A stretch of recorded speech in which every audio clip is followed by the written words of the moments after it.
여러분 안녕하십니까? 3월 23일 굿모닝 MBN 시작합니다. 먼저 오늘의 주요 뉴스입니다. 오늘 코로나19 신규 확진자가 역대 두 번째로 많은 50만 명 안팎에 달할 것으로 예상되는 가운데 누적 확진자 수가 1,000만 명을 넘어서면서 국민 5명 가운데 1명이 감염된 것으로 나타났습니다. 사망자가 급증하고 의료 공백이 생기는 등 한계 상황으로 내몰리고 있는데 정부는 이번 주 후반이 지나야 감소세 여부를 판단할 수 있다고 밝혔습니다. 문재인 대통령이 군 통수권자 책무를 다하는 것을 마지막 사명으로 여기겠다며 집무실 용산 이전과 관련해 안보 우려를 거듭 지적했습니다.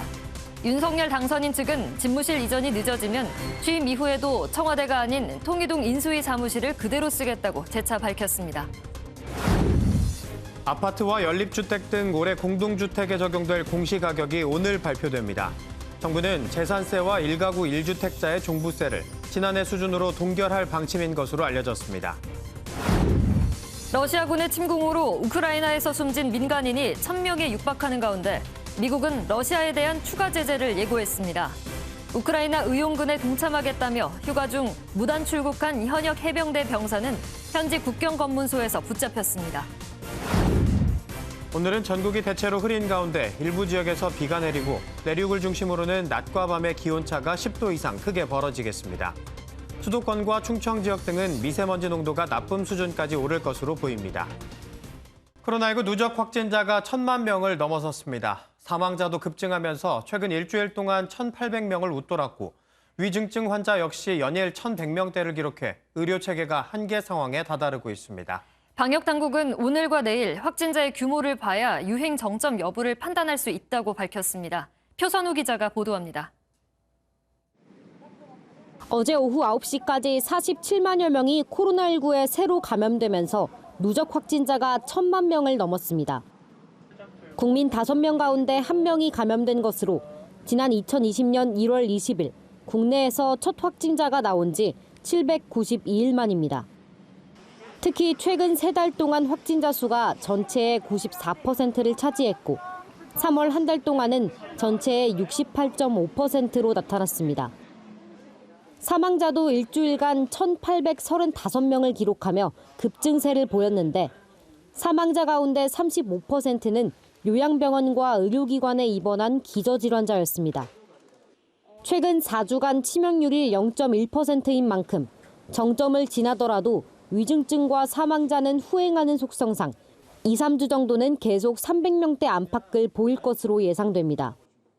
보건복지부 제작해서 빨리빨리 전달해줘야 되는데 그것도 상당히 늦게 보고되고 그러더라고요. 거의 한 일주일 정도 지난 정보예요. 4차 접종을 해도 다 걸려요. 모든 병원이 직원들이 막 걸려서 들어오고 막 그러기 때문에 진료 공백이 많이 생겨서 문제죠. 방역당국은 지난주와 비교했을 때 확진자 수가 조금이나마 줄어 유행이 정체 상태에 있다고 진단했습니다. 이에 따라 오늘과 내일 확진자 규모를 봐야 정점 여부를 판단할 수 있다고 밝혔습니다.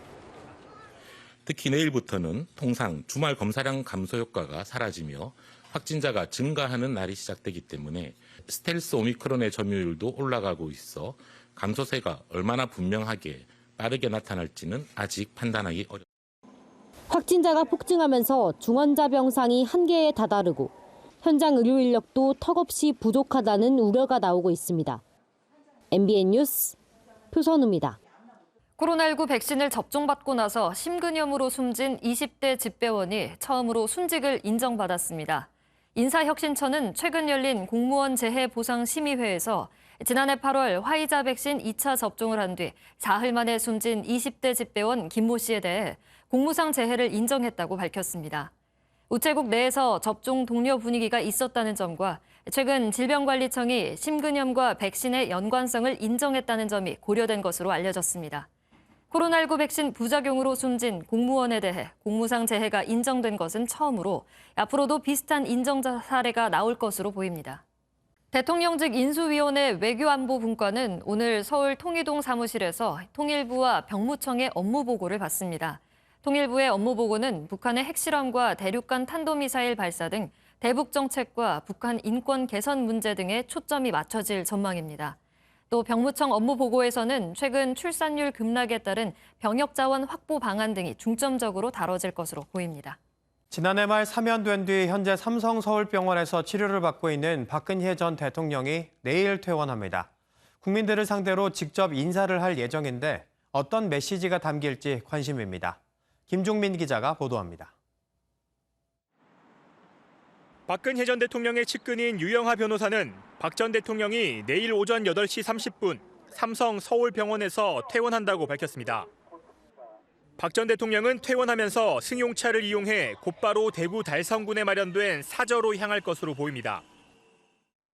박 전 대통령은 이곳 병원을 나서면서 한 차례, 달성군 사저에 도착해서 한 차례 모두 2차례에 걸쳐 대국민 인사를 할 계획입니다.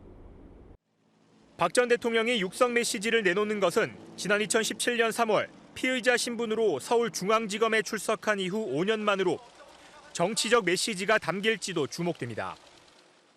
박 전 대통령은 지난해 11월부터 삼성 서울병원에 입원해 치료를 받아왔습니다. 지난해 12월 24일 특별 사면을 받았고 12월 31일 0시를 기해 사면증을 받고 석방됐습니다. 특별 사면 당시 박 전 대통령은 많은 심려를 끼쳐 국민 여러분께 송구스럽다는 말씀을 드린다는 내용의 입장을 유 변호사를 통해 밝힌 바 있습니다. 박 전 대통령은 대구 달성군에 사저를 마련한 뒤 이삿짐을 옮겼고 이달 초 대리인을 통해 전입신고까지 해 입주 준비를 끝마쳤습니다. MBN 뉴스 김종민입니다. 휴가 도중 우크라이나 전쟁에 참전하겠다며 무단 출국한 해병대 병사가 우크라이나 입국을 거부당한 것으로 알려졌습니다. 우리 공항에서는 검문을 피했지만 우크라이나 입국에 실패하면서 폴란드 쪽 국경 검문소로 보내진 건데요. 국내로 돌아오면 징계가 불가피할 것으로 보입니다. 백길종 기자가 보도합니다. 우크라이나 국제의용군에 참여하기 위해 폴란드로 출국한 해병대 병사 A씨가 우크라이나 입국에 실패했습니다.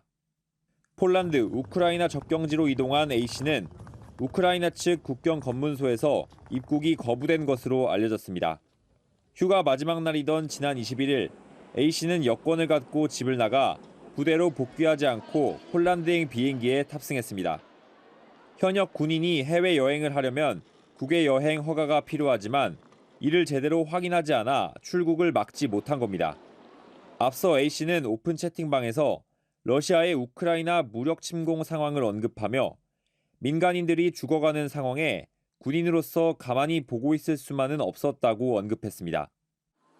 A씨는 폴란드에서 버스를 타고 우크라이나 입국을 시도하다 우크라이나 측 국경 검문소에서 덜미가 잡힌 것으로 알려졌습니다. 이후 폴란드 측 국경 검문소로 인계됐고 현지에 있는 우리 정부 관계자들로부터 신원 확인을 비롯해 필요한 절차를 거쳐 귀국할 예정입니다. 군무 이탈, 무단 출국과 관련해서는 징계가 불가피할 것으로 보이는데 A씨는 돌아가면 무거운 처벌도 각오하고 있다는 입장인 것으로 전해졌습니다. MBN 뉴스 백길종입니다. 러시아가 최후 통첩한 우크라이나 남부 마리우폴에서는 교전이 계속되고 있습니다. 사실상 폐허만 나왔고 피란을 원하는 시민 10만 명의 발이 묶인 상황이라고 하는데요. 엎친 데 덮친 격으로 벨라루스의 참전 가능성이 커지고 있다는 보도도 나왔습니다. 고정수 기자입니다.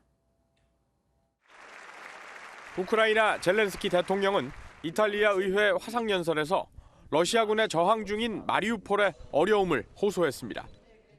러시아군의 폭격으로 폐허뿐이라며 식량 수출 어려움 등에 따른 피해는 유럽과 직결된다고 강조한 겁니다. Підтримайте більші санкції проти Росії, повне ембарго на торгівлю, починаючи з нафти. Підтримайте. 우크라이나 당국은 마리우폴 시민 10만 명이 무차별 폭격 속 인도주의 통로가 부족해 탈출을 못하고 있다고 밝혔습니다. 구테흐스 유엔 사무총장은 마리우폴을 비롯한 무자비한 도시 파괴를 거론하며 평화적 해결을 촉구했습니다. It is time to stop the fighting now and give peace a chance. It is time to end this absurd war. 이런 가운데 미 CNN은 미국과 나토 관계자를 인용해 러시아 우방인 벨라루스가 참전을 위한 조치를 밟고 있다고 보도했습니다. 이르면 수일 내로 수천 명이 파병될 준비가 돼 있다는 벨라루스 야권 소식통의 언급도 전했습니다. MBN 뉴스 고정수입니다. 바이든 미국 대통령은 궁지에 몰린 푸틴 러시아 대통령이 생화학 무기를 사용할 가능성이 큰 것으로 판단했습니다. 러시아가 극초음속 미사일로 우크라이나를 공격했다는 사실도 확인했는데 이는 푸틴의 절박함을 보여주는 증거라고 밝혔습니다. 워싱턴에서 최중락 특파원입니다. 바이든 미국 대통령은 러시아가 우크라이나를 침공할 때 사용했던 가짜 깃발 작전을 활용해 생화학 무기를 사용할 수 있다고 판단했습니다. 미국이 유럽에 생화학 무기가 있고 우크라이나도 생화학 무기를 갖고 있다는 거짓말로 역공격할 수 있다는 겁니다. They're also suggesting that Ukraine has biological and chemical weapons in Ukraine. That's a clear sign he's considering using both of those. 강력한 제재로 궁지에 몰린 푸틴이 미국 민간 기업에 사이버 공격도 할 수 있다고 경고했습니다.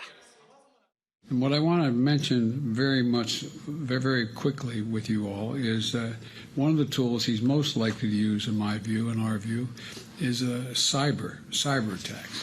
They have a very sophisticated cyber capability. 특히 바이든 대통령은 러시아가 극초음속 미사일로 우크라이나를 공격했다는 사실을 확인했다고 밝혔습니다.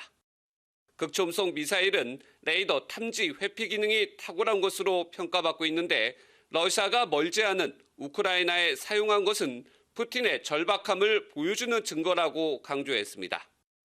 한편 젠사키 백악관 대변인이 지난해 10월에 이어 또다시 코로나19 확진 판정을 받아 바이든 대통령의 순방에는 동행하지 않기로 했습니다. 바이든 대통령은 코로나 검사에서 음성 판정을 받은 가운데 백악관은 전날 대변인과 2번의 회의를 진행했지만 밀접 접촉자는 아니라고 설명했습니다. 이번 주 유럽을 방문하는 바이든 대통령은 나토 정상회의에서 중국 대응책도 핵심 의제로 다룰 것으로 전망됩니다. 러시아와 보조를 맞추려는 중국에 대해 이미 경고를 한 바 있어 그 이상의 조치를 내릴지에도 관심이 쏠립니다. 워싱턴에서 MBN 뉴스 최종락입니다.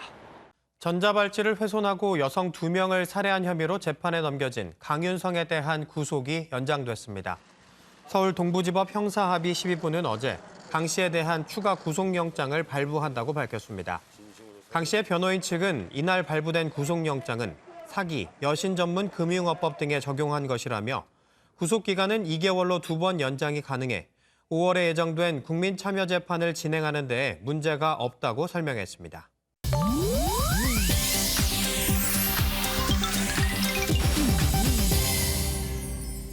인터넷에선 어떤 소식들이 화제일까요? 인터넷 와글와글입니다. 모르는 사람이 현금 800만 원을 택배로 보냈다면 어떤 기분일까요? 최근 한 온라인 커뮤니티에 올라온 사진 한 장이 누리꾼들의 관심을 끌었는데요. 글쓴이가 공개한 사진에는 10,000원권과 50,000원권 돈 뭉치가 노란색 봉투 안에 들어있었습니다. 받은 사람도 본인이 맞고 전화번호도 일치했지만 출처를 모르는 돈이기에 왠지 기분이 찝찝해 곧바로 경찰에 신고했다는데요. 경찰이 택배를 보낸 이와 통화를 했는데 수상한 느낌이 들었다고 합니다. 우체국 직원의 실수였다고 하는데 그러기엔 수신자 정보를 정확하게 써보냈고 보낸 주소는 자신의 별장 주소였다는 등 말하는 내용도 계속 바뀌었다고 합니다. 사연을 접한 누리꾼들은 보이스피싱이나 돈 세탁 같은 범죄와 연관돼 있을 가능성이 있다며 우려스럽다는 반응을 보이고 있습니다. 지난해 12월 30일 부산시에서 5층 건물 벽을 뚫고 추락한 택시 사고 기억하는 분들 많으실 텐데요. 경찰이 이 사건에 대해 운전 부주의에 의한 것으로 보고 공소권 없음으로 사건을 종결했습니다. 조사 결과 사고 당시 택시의 속도는 시속 70km 정도였고 주차장 CCTV 등을 통해 확인한 결과 차량 운행 당시 제동 신호는 확인되지 않았습니다. 또한 국과수의 조사 결과에서도 제동 장치의 이상은 확인되지 않았다는데요. 다만 사고 직후 차량이 불에 타면서 엔진과 제동 장치에 대한 직접적인 검사는 불가능했다고 설명했습니다.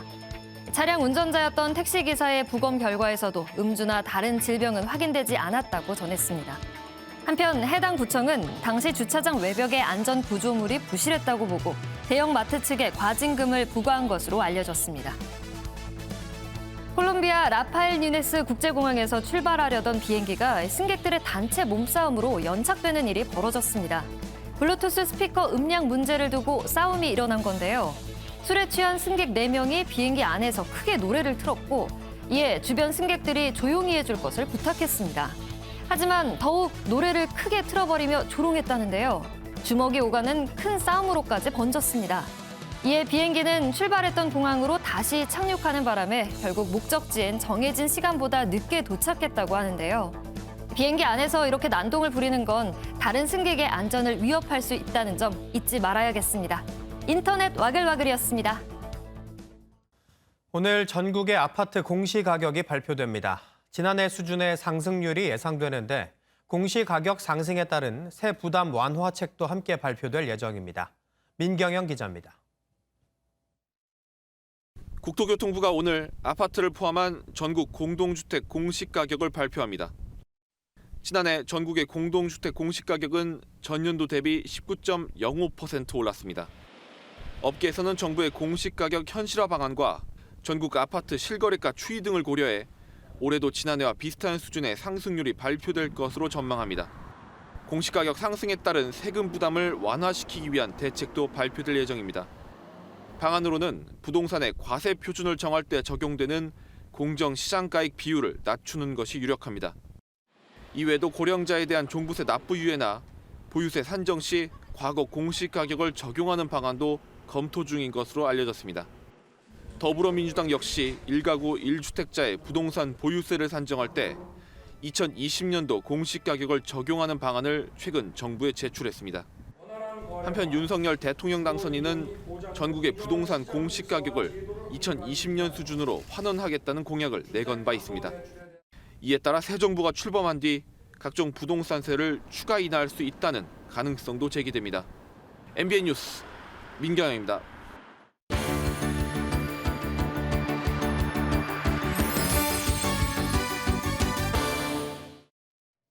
굿모닝 월드입니다. 사우디아라비아의 한 길 위에서 수십 편의 영화가 동시에 상영되고 있다고 하는데요. 대체 어떻게 된 걸까요? 영상으로 만나보시죠. 여기 배트맨의 모습이 보입니다. 수많은 영화 속 배우들이 이곳에 다 모여 있는데요. 해리포터와 친구들도 거리를 거닙니다. 여러 각본이 섞인 듯한 이곳은 자신이 가장 좋아하는 영화나 애니메이션 속 캐릭터의 의상을 입는 축제의 현장입니다. 매년 사우디아라비아 수도 전역에서 열리는 이 축제에서 이렇게 분장을 하고 공개적으로 거리에 모습을 드러낸 행사는 이번이 처음이었다는데요. 수백 명의 사람이 모여 가장 인기 있는 캐릭터를 뽑기도 했다네요. 온라인 가상화폐 비트코인 잘 알고 계실 텐데요. 이 비트코인을 채굴하려면 전기 먹는 하마로 불리는 슈퍼컴퓨터가 24시간 일을 해야 합니다. 이 막대한 에너지 어디서 더 끌어올 수 있을까요? 검은 탄가루가 풀풀 날리는 이곳은 미국 펜실베니아의 러셀턴 폐광입니다. 한때 석탄을 캤던 이곳에서 지금은 비트코인을 캐고 있다는데요. 수십 년째 땅과 물을 오염시키던 애물단지 페탄을 이용한 겁니다. 이 환경 독소인 페탄을 태워 없애는 열로 잉여 전기가 생산되는데 그 전기로 비트코인을 채굴하는 거죠. 환경을 괴롭히지 않는 발전 시설인데다 침체됐던 폐광 주변에 일자리도 생겼다고 하니 이런 걸 꿩 먹고 알 먹고라고 해야 할까요? 여기 두툼한 방탄복을 벗고 무대 의상을 입은 경찰관이 있습니다. 이 경찰관 뮤지컬까지 멋지게 해냈다는데요. 무슨 일이 있었던 건지 영상으로 확인하시죠. 두툼한 방탄복에 선글라스를 낀 베스 경관은 미국 애리조나주 한 고등학교의 안전을 지키고 있습니다. 사실 무서워 보이는 외모 탓에 학생들은 얼마 전까지만 해도 베스 경관이 다가오면 괜히 겁먹기도 했다는데요. 그래서 베스 경관이 제복을 벗고 무대 의상을 입었습니다. 학생들과 나란히 뮤지컬 연습을 하고 멋지게 공연까지 성공한 건데요. 이제는 학생들이 먼저 베스 경관에게 반갑게 다가올 정도랍니다. 사실 베스 경관이 누구보다도 학생들을 아끼고 있다는 걸 함께 동고동락하며 알게 됐네요. 지금까지 굿모닝 월드였습니다. 전현직 대학 교수들이 은수미 성남시장을 대장동 개발 비리 의혹과 관련해 직무유기와 배임 혐의로 고발하겠다고 나섰습니다. 전현직 대학 교수들로 구성된 사회정의를 바라는 전국 교수 모임은 어제 시장은 성남도시개발공사가 재산상 손해를 입지 않도록 감독과 업무 지시를 해야 함에도 이러한 직무를 유기했다고 주장하며 검찰에 고발할 것이라고 밝혔습니다. 또한 지금까지 공사가 부당이득 환수 조치에 나서지 않은 것에 대해 이는 공사의 배임 행위를 교사하거나 방조하는 것이라고 지적했습니다. 한국교육과정평가원이 올해 11월 17일 치러지는 수능시험의 시행 기본 계획을 발표했습니다. 지난해와 같이 문이과 통합형으로 치러지고 EBS 교재와의 연계율은 50%로 유지하되 지난해와 같이 출제 오류가 반복되지 않도록 고난도 문항은 따로 검토하기로 했습니다. 이기종 기자입니다. 2023학년도 대학 수학능력시험은 지난해와 같이 문이과 통합형으로 치러집니다. 국어와 수학의 선택 과목을 두고 사회, 과학, 탐구 영역에서 최대 2과목을 선택하는 방식입니다. 문이과 통합형 수능은 지난해 첫 시행 이후 선택 과목에 따른 유분리가 나타났다는 지적이 잇따랐습니다. 실제로 높은 수학 점수를 받은 이과생이 상위권 대학 인문계열에 교차 지원한 것으로 나타났습니다. 하지만 한국교육과정평가원은 통합형 교육과정이 학생들의 진로 선택권을 넓힌다고 밝혔습니다. 문과 학생한테 불리하다, 이과 학생한테 유리하다 이렇게 보는 것은 지금 현재 교육과정 구분에서는 적합하진 않은 지적이지 않나. 선택 과목별 유분리를 가늠할 수 있는 표준 점수와 백분위 등은 공개되지 않습니다. 잘할 수 있는 선택 과목을 공부하는 것이 아니라 어떤 점수 체제에 맞춰서 선택 과목을 고르는 그런 문제가 발생하지 않겠느냐. EBS 교재와 출제 문항의 연계율은 50%로 유지되고 초고난도 문항 출제는 피하기로 했습니다. 지난해 생명과학2 출제 오류 사태를 계기로 고난도 문항에 대한 검토를 강화하고 출제 기간은 36일에서 38일로, 이의심사 기간은 12일에서 13일로 늘렸습니다. 올해 수능 원서 교부와 접수는 8월 18일부터 9월 2일까지 진행되며 시험은 11월 17일 치러집니다. MBN 뉴스 이기종입니다. 철을 만들 때 탄소 대신 수소를 쓰고 그린 콘크리트는 이산화탄소가 나오지 않습니다. 세계 곳곳에서는 탄소 중립 시대를 맞아 다양한 기술이 등장하고 있는데요. 오늘 열리는 매일경제 창간 56주년 기념 제31차 비전 코리아 국민보고대회는 기후기술 강국을 향한 질주를 주제로 비전과 실천 방안을 제시합니다. 유승호 기자가 보도합니다. 석탄이 아니라 수소 환원 방식을 이용한 제철 공정입니다. 수소 연료 전지를 장착한 비행기는 오는 2024년 영국과 네덜란드를 오갑니다. 산업 부산물을 활용한 그린 콘크리트 생산 기술도 등장했습니다. 탄소 중립 시대를 대비한 기후 대응 기술 시테크로 일컬어지는 기술입니다. 전문가들은 시테크 분야에서는 기술 혁신이 어느 때보다 중요하다고 강조합니다. Carbon and reduce our carbon footprint is only valuable when we have cleaner energy to charge them. So I think that's really important. I hope we get some breakthroughs and some fast innovation in those areas. 시테크 발전을 위한 다른 나라와의 교류는 필수입니다. 해외 온실가스 감축 사업 개발과 사업 지원 마련에 노력 중인 한국의 경우 여러 국외 탄소 배출권 감축 기회를 가질 수 있게 되고 관련 산업의 해외 진출 기회도 확보하는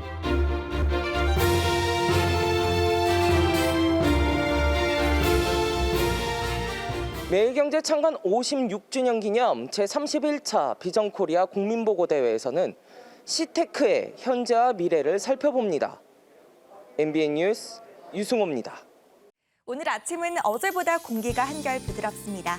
현재 서울은 5도로 어제보다 4도가량 높게 출발하고 있는데요. 한낮에는 10도로 어제보다 3도가량 낮겠습니다. 그래도 내일 낮부터는 따뜻한 남서풍이 불어들면서 기온이 점차 오름세를 보이겠고요. 주 후반으로 갈수록 봄 기운이 더 짙어지겠습니다. 오늘 하늘빛은 다소 아쉽습니다. 전국의 하늘 표정이 대체로 흐리겠고요. 아침부터 낮 사이 내륙 곳곳에는 산발적인 빗방울이 떨어지겠습니다. 또 기온이 낮은 강원 산지에는 약하게 눈발이 날리겠고요. 제주에는 5mm 미만의 비가, 제주 산지에는 1cm 안팎의 눈이 내려 쌓이겠습니다. 서쪽 지역을 중심으로는 공기도 탁하겠습니다. 대기가 정체되면서 미세먼지 농도가 짙게 나타나겠는데요. 경기 남부와 충청, 전북과 광주는 초미세먼지 농도 종일 나쁨 수준 보이겠고요. 서울과 경기 북부, 영서와 대전은 밤에 일시적으로 공기가 탁하겠습니다. 오늘 아침 큰 추위 걱정은 없겠습니다. 현재 기온은 청주 4.3도, 대구 3.2도, 부산은 6도로 출발하고 있고요. 한낮 기온은 서울과 청주, 대전 10도, 대구 12도, 부산은 14도로 어제보다 2도에서 4도가량 낮겠습니다. 금요일 오후 제주를 시작으로 밤에는 전국 대부분 지역에 비가 내리겠고요. 비는 토요일 오전까지 이어지겠습니다. 날씨였습니다.